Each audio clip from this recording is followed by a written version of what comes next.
thoughts on all the Superman hate? Snyder fans are so miserable that they just hate on everything that embodies Superman. The trunks, the colors, the more colorful tone, it's just bizarre.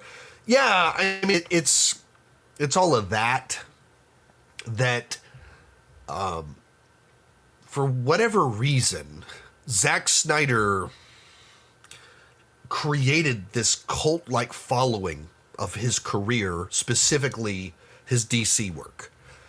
And there's just really nothing like it in the world of movies where people are just so latched onto this one interpretation.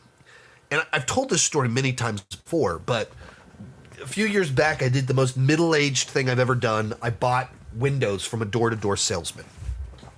So we replaced all the windows on our house. They leaked, and our windows whistled when the wind blew, and so all this heat would go in through them. They didn't close right. So it's like we needed windows, and a door-to-door window salesman came by, so we bought them. So the guy came by to look at our windows, and it turns out he saw my office, and he went, wait a minute, what is this about? I want to talk about movies on the internet. Started talking to him. Turns out the guy was huge into the release the Snyder Cut movement. And this incident happened 6 months, a year after Zack Snyder's Justice League came out. So I talked with the guy for a long time. And he's like, yeah, I watched Grace Randolph, and I watched this person, and just obsessed with Zack Snyder. And after we've been talking for an hour, he goes, yeah, I actually never saw Zack Snyder's Justice League because, I'd seen all the concept art and I'd read all the descriptions of it, so I never actually bothered watching it. And that to me was so eye-opening as to, people latched onto Zack Snyder and the release of the Snyder Cut movement as a movement. They wanted to be a part of something. It wasn't even about the movies themselves. It wasn't about watching the film. It was about having purpose and meaning. It'd feel like you're making a difference. So it was very strange. It was very strange to observe and have a conversation with someone that, for me, it got released, so I watched it as early as I could, and it was massive that it happened, and so I wanted to see it. For him, all that mattered is that they won. And likewise, this thing came out 4 years ago. And if you're too attached to a movement is always about moving and not arriving. And so despite getting the movie released, now it's released the Air Cut. It's restore the Snyderverse. And it keeps moving.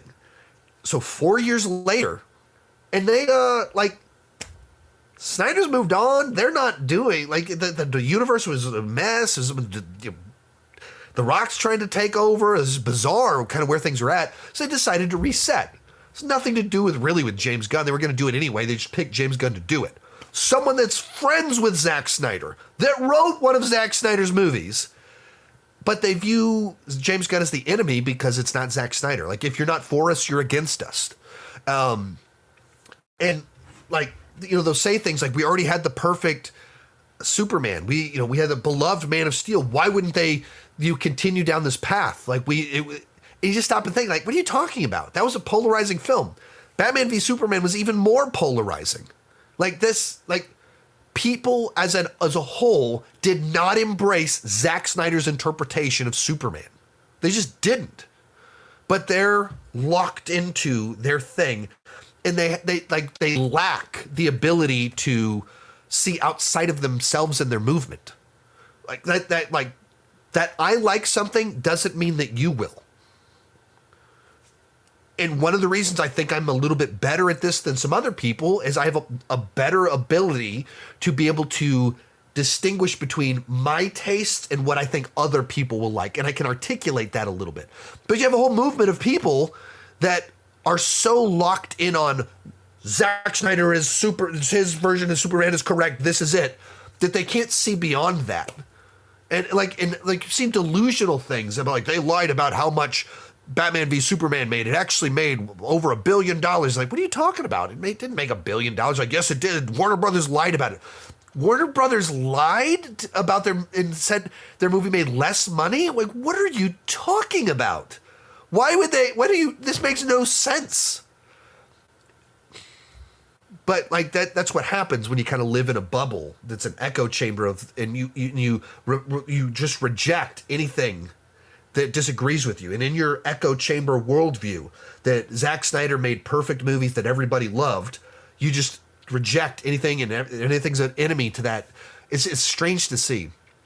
But I think beyond that, Superman's a tricky one because everybody knows Superman, everybody likes Superman, but everybody likes a different Superman. Whether you like Smallville, Superman the animated series, you're a big comic book reader, you into Superman and Lois, everybody likes a different Superman.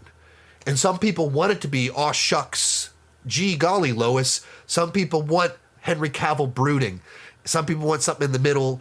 And so there's just all these different opinions and nobody can agree. And it's tough. What do you... There's no obvious target that we can all agree on. Most of these clips are pulled from my Patreon live streams. I do about 6 live streams every single month. For $2 per month, $20 per year, you can get access to all the exclusive videos and live streams. For $5 per month, you get your name on my end card. At the top tier, you get a 30-minute video chat with me each month. The link down below in the description has more information.